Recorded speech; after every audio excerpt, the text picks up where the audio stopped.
Commissioner Gordon, Bane has escaped.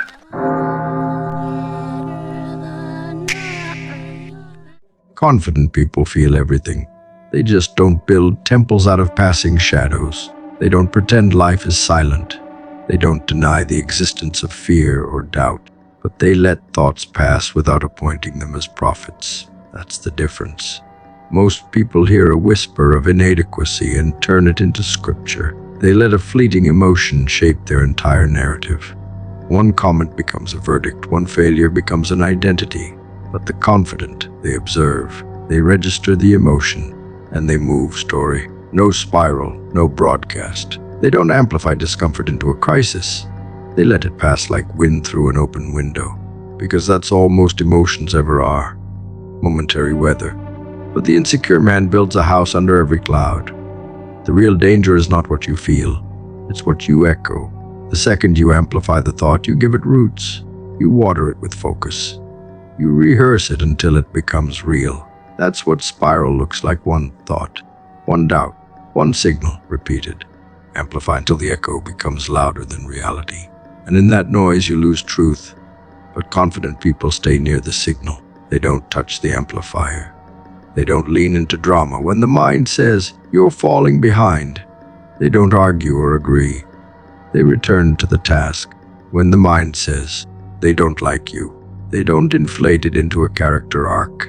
They breathe, and they go back to alignment. Their power is not found in detachment. It's found in not making every emotion a negotiation. Confidence isn't built on immunity. It's built on discipline.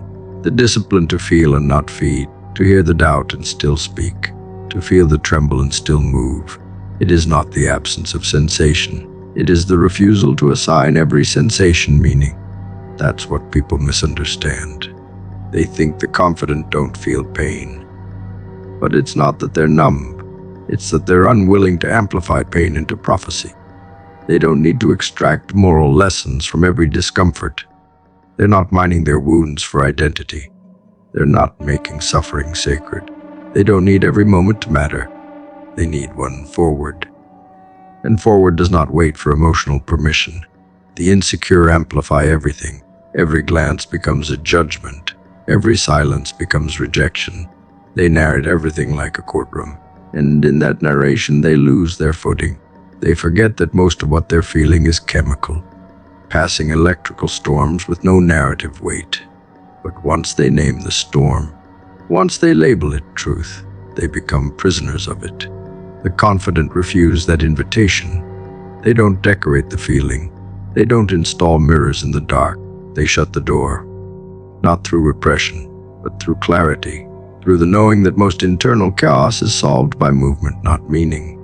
And that meaning, when amplified without intention, becomes noise. You cannot stop thoughts from arriving, but you can stop them from echoing. That's the entire art. That's the muscle you train. Confidence isn't perfection, it's filtration. And confident people filter fast. They know which thoughts are noise. They know which emotions are unworthy of airtime.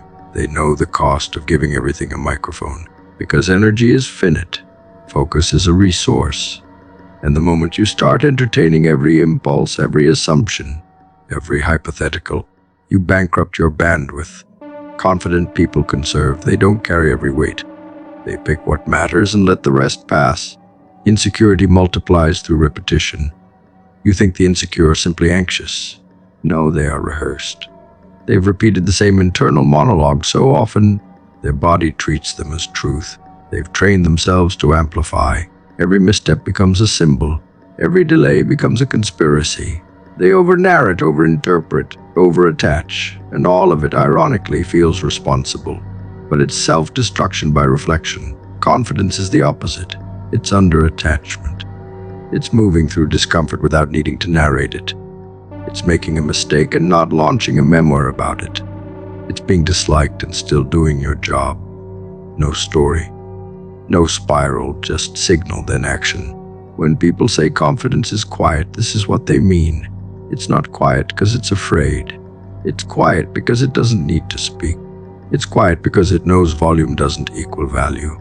It's quiet because it's busy, focused, working, The confident man feels the same tremors the world does, but he's not seduced by them. He doesn't jump every time his mind fires a flare. He watches it burn out. Then he returns to his rhythm. Because rhythm is what drowns doubt. It is the silence between thoughts that forms strength. And the confident don't interrupt it just to perform. Confidence is restraint, not in emotion, but in reaction. You can feel insecure and still speak powerfully. You can feel embarrassed and still hold frame. You can feel small and still move like a man with vision. That's the power to act without requiring alignment from your emotions. The power to move without asking for approval from the inner voice. The power to choose signal over story. And when you master that, the world no longer controls you. Your triggers no longer define you. You are no longer at the mercy of volume. You become frequency itself. Every time you amplify a passing thought into a life lesson, you lose precision. You confuse reflection for responsibility. And that noise, left unfiltered, pollutes your perception. You don't need to analyze every emotion. Some things are just static. Let them go. Confident people aren't numb, they're trained. They're trained to move when most pause. Trained to observe without becoming. Trained to exit the spiral before it becomes a structure. They don't let shadows become blueprints. They don't let temporary energy shape permanent behavior. And that's why they lead. That's why they win. Not because they feel less, but because they feel and don't flinch. Master this, the art of being unamplified, the power of walking through noise without becoming it, the skill of letting emotion pass through you without turning it into a battle cry. Because when you stop echoing every inner signal, you make space for signal itself. You don't lose emotion, you reclaim it. You don't lose intensity, you focus it. And you don't lose power, you become it. Confident people aren't unbothered. They're unmoved by distortion. They don't spiral, they center. And from that center, everything echoes back in rhythm. No inflation, no panic, just presence. When clean, carries more power than 1,000 arguments. Quiet confidence is not built on the illusion of peace. It's forged in the tension between power and restraint. It's knowing you can respond to everything, but choosing not to, because you understand energy is currency, not metaphorically, biologically. Every argument you enter, every correction you offer, every flex you throw to prove your relevance, costs willpower. And willpower is not infinite. It bleeds with every unnecessary battle. That's why the confident are selective. They don't engage for ego. They don't react out of boredom. They hold their fire for targets that matter.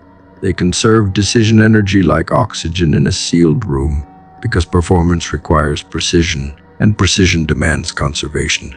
Quiet confidence is rooted in energetic selectivity. The average man reacts to everything. He thinks presence is performance. He chases every disagreement like it's a duel, hoping to earn relevance through rebuttal. But the high performer knows better. He's not threatened by ignorance. He's not lured by petty competition. He's seen too much, built too much to throw his energy at anything that doesn't multiply it. That's what separates him. He's not above the fight, he's beyond the need for it. Because once you understand the price of focus, you stop spending it on noise. You stop bleeding power in rooms where winning the argument still loses the day. You learn this in the trenches, in the days when you waste your voice explaining yourself to people committed to misunderstanding you. In the months you burn cycles trying to correct every slight, every sideways glance, every comment that chipped your pride. You go home drained. You lie in bed, not because you did too much, but because you did too much that didn't matter.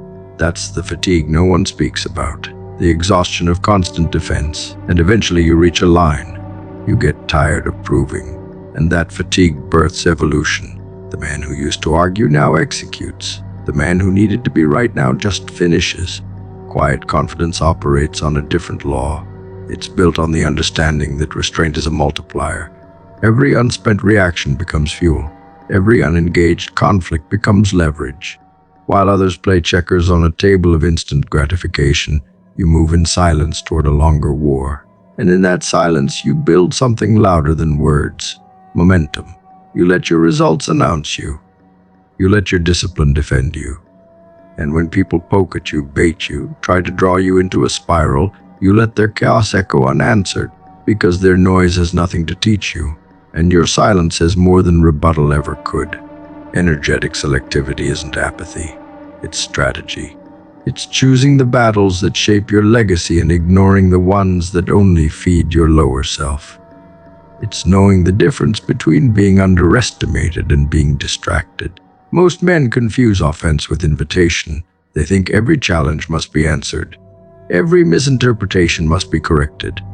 But high performers understand emotional sovereignty. They don't give away their attention cheaply. Their focus is earned. Their reaction is rare. And that rarity makes it sacred. They don't fire every shot. They wait for the one that changes everything. You want to know how to spot someone with quiet confidence. Watch where their energy goes. Not their words, their energy. They don't chase noise. They don't micromanage perception. They don't police how others see them. And their internal clarity is louder than the words' projections. And that clarity governs their decisions. That's why their presence feels so clean, so precise. Because they don't waste themselves trying to be understood by those unqualified to interpret them. They don't dilute their potency in debates with people who can't see beyond their own ego. They've seen what happens when you spread yourself too thin. And now, they move like a man who knows the cost of reaction. Quiet confidence shows up in how you protect your internal state. It's the armor you wear when life tries to bait you into distraction. It's the stillness you keep when chaos demands your attention. And it's built through practice. Daily, brutal practice. Saying no to arguments that feed pride but starve purpose. Saying no to opinions that seek to derail your rhythm. Saying no to battles that win the moment but lose the mission. High performers guard their energy like treasure. Not because they're scared to spend it, but because they know where it works. They know where it multiplies. And they've learned, through pain, that not everything deserves a response. There's a calmness to those who've mastered this. Not passive, not indifferent. A calculated calm. The kind that knows where it's going and refuses to stop for hecklers. The kind that doesn't correct gossip, doesn't chase clout, doesn't beg for credit. Because credit will find them. Results will stack. Time will reveal. And they don't mind being underestimated in the short term because they've invested in the long term. That's the power of energetic selectivity. When you stop trading clarity for ego, silence becomes your signature. And in that silence, your moves grow teeth. Every man has the same number of decisions in a day, the same limited window of high-performance cognition, and every wasted reply, every unnecessary conflict, every pride-fueled rebuttal costs you prime bandwidth. High performers are not superhuman. They're disciplined with their attention. They protect the window. They guard the bandwidth because they understand that mastery is not about always doing more. It's about never bleeding more than necessary. You don't outwork the competition by arguing with them. You outlast them by refusing to play their game. And while they spiral in low-stakes theatrics, you stack wins in the silence they never respected. In every room, hierarchy breathes before anyone speaks. Energy establishes position long before credentials do. And those who carry real command don't need to display it. They don't gesture for attention. They don't decorate their authority with volume. Their presence is enough. In a world wired for dominance, the most powerful figure speaks last and speaks least. Not because he lacks confidence, but because his stillness does the speaking. You don't ask the mountain to prove its height. You adjust your posture in its shadow. That's the mark of true control. Minimal signals, maximum gravity. While the insecure orchestrate theatrics, the real leader settles in, knowing the room is already recalibrating around him. Flashiness screams need. Silence whispers inevitability. You watch closely and you see the hierarchy self-correct. Eyes gravitate to the center of gravity. And it's never the one doing the most. It's the one doing exactly enough, no more, no less. That's what power looks like when it's fully matured. The evolved man doesn't overplay his role. He doesn't need to win attention because he's already won time. He's been through enough to know that those who feel the need to overstate their presence rarely have much to preserve. So he speaks with purpose. He moves with economy. Every gesture is precise, every glance intentional. There's nothing random about him, and that's what makes him unshakable. In the hierarchy, the ones making noise are rarely at the top. They're still climbing, still posturing, still trying to be seen. Control is never about domination. It's about influence. Influence so calibrated that others reorganize themselves in your presence without understanding why. This kind of influence doesn't come from tactics. It comes from embodiment. You don't have to claim the top of the hierarchy when your energy already owns it.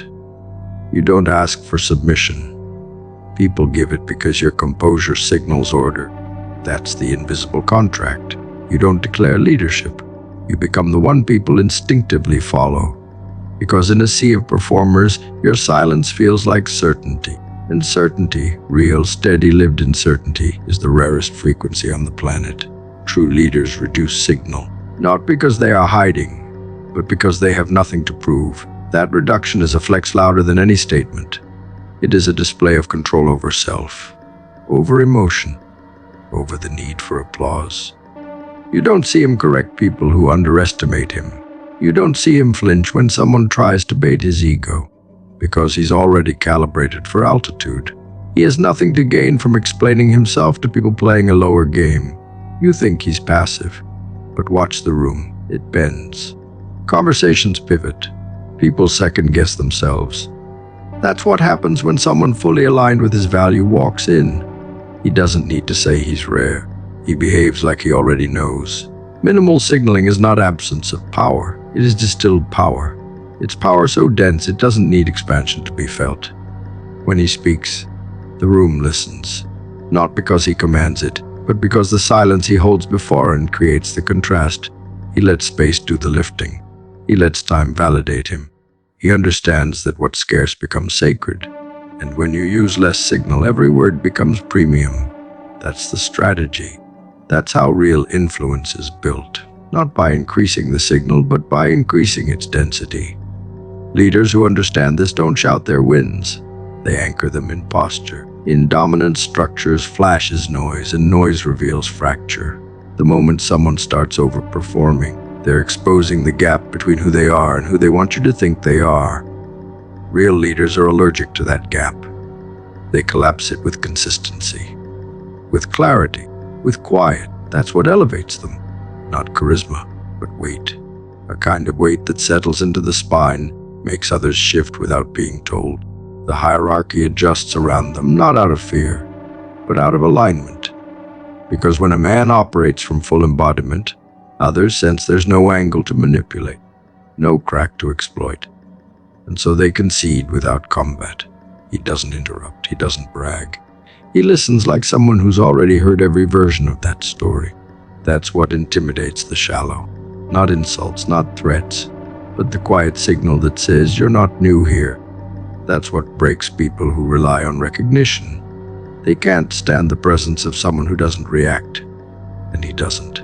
Not because he lacks feeling, but because his feelings have been tempered through repetition. Through years of being overlooked, underestimated, misunderstood, and showing up anyway. That's why he walks like a man with nothing to prove and everything to protect. Hierarchy doesn't demand that you climb loud. It demands that you ascend with certainty. You don't convince others to follow you with volume. You offer them direction by being unmoved. That's how you know who leads and who performs. The leader can sit in discomfort without broadcasting it. Performer panics in silence. The leader makes decisions in quiet and lets results introduce him. The performer narrates every move, hoping someone labels it as noble. That's the divide. And in a world where everyone is screaming for recognition, the man who masters minimal signaling becomes a gravity well, pulling power without effort. He doesn't need the seat at the table to validate his value, because value is inherent, and the man who knows his value doesn't chase placement. He becomes the table. He brings so much clarity, people feel unstable until they recalibrate. Not because he demands it, but because his mere presence makes their chaos obvious. And in that reflection, their hierarchy resets. That's the invisible authority of the quiet elite. Their control isn't maintained through fear. It's maintained through calm alignment. Their dominance doesn't shout, it resonates. Quiet confidence is not a product of posture. It's not a trick of tone or a manipulation of mannerisms. You can't train it like theater. You don't rehearse your way into it. It isn't taught in courses or captured in viral quotes. Quiet confidence is the byproduct of internal order, a life so ruthlessly aligned that nothing leaks, no over-explaining, no subconscious pleas for recognition, no scattered signals trying to impress ghosts. It is stability on a cellular level. Breath, thought, posture, intent, all unify. And when that inner order becomes non-negotiable, something subtle happens. You stop performing. You stop trying to signal value and start embodying it. There's no longer a gap between what you are and how you move. That's what makes it unmistakable. Most men try to fake quiet confidence. They mimic the behaviors. They lower their voice, they slow their speech. But beneath it all, their internal world is chaos, shame dressed as certainty, noise disguised as poise. Because they haven't addressed the source. They've only altered the symptoms. You can't master quiet confidence until you disarm the parts of you still clinging to social survival. The part that needs to be liked. The part that's scared of being invisible. The part that thinks value must be advertised. These aren't surface issues, they're fractures. Invisible ones. And every time you posture, brag, or overreach, they reveal themselves. You cannot mask misalignment. You can only delay its exposure. The man with real quiet confidence doesn't guard his image. He cleanses his motives. He has no need to leak subtle proof of his worth into conversations. He's not name-dropping, flexing status, or subtly crafting narratives that make him look important. Because internally, he's already resolved the question. He doesn't need you to see his worth, because he's already paid for it in solitude. And what's been earned in solitude doesn't beg for validation in crowds. He moves in silence, not out of shyness, but because he's moved through every reason he once needed to speak loudly. What remains is density, self-certainty stripped of theatrics, focus with no performance. Minimal social leakage means no more broadcasting your greatness through implication. No need to manipulate tone to look wise. No need to steer conversations toward your highlight reel. Quiet confidence kills all of that. Because when your internal world is ordered, the external world becomes less urgent. You no longer reach for applause. You no longer fear irrelevance. You begin to radiate a calm so real it disrupts everyone else's noise. People feel it. They can't name it, but they recalibrate in your presence. And it's not because you projected power. It's because you're no longer leaking need. You learned this the hard way. Through the fatigue of constantly shaping perception, through the hollowness of being applauded for a version of yourself that still felt like a mask. You realize there's no peace in being admired while you feel fraudulent inside, so you start walking a different road. You remove the exaggerations. You stop interrupting silence with your rinsum. You sit with the awkward gaps without trying to fill them.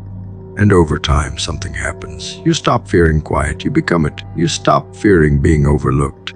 You begin to see it as an advantage. The fewer people watching you build, the cleaner your foundation becomes. And that's when your movements become lethal. Internal order means your priorities have been forged in fire. You're no longer governed by approval. You're no longer swayed by superficial friction. Your mornings are clean. Your thoughts are filtered. Your actions are mapped. There's no randomness left in your direction. And when a man moves like that, when every step is rooted in deep, principled clarity, the world can't keep up. It doesn't know how, because it's used to performance, not presence. It's used to ambition laced with desperation. But you don't chase the spotlight. You walk into shadows and make them yours. That's what order does. It gives you power without needing a stage. To disarm your need to overprove is to kill the insecurity that fuels it. Not ignore it. Not pretend it doesn't exist. You face it. You look the need in the eye and ask it what it's trying to fix. And when you stop bargaining for self-worth with status, something irreversible happens. You begin to move with quiet inevitability. You stop explaining your purpose. You live it. You stop reacting to critics. You outlast them. That's what quiet confidence is. A man so aware of what he's built internally that nothing external does his course. He doesn't protect his path. He becomes so certain, the path protects itself. You stop showing people what you're capable of. You make it impossible to ignore, not with noise, with weight. You walk into meetings and don't over-prepare. You speak and the silence around your words gives them dimension. You no longer fill space to feel seen. You own it with presence. And when others try to rattle you, compete with you, rush you, you remain centered. Because your worth has no proof of work. It's baked into your state. That's the paradox. The more you disarm the need to show, the more the world notices. There's a moment in every man's life where he realizes control is not expression. Control is restraint, not the kind that suppresses, the kind that refines. You start choosing who has access to your energy, who gets to hear your ideas, who earns your reaction. You don't speak to be heard. You speak when it adds precision, when it carries weight. The rest, you let it pass, because you understand something few ever do. Real power leaves no trail of insecurity. It moves through space like a current, felt invisible, irresistible.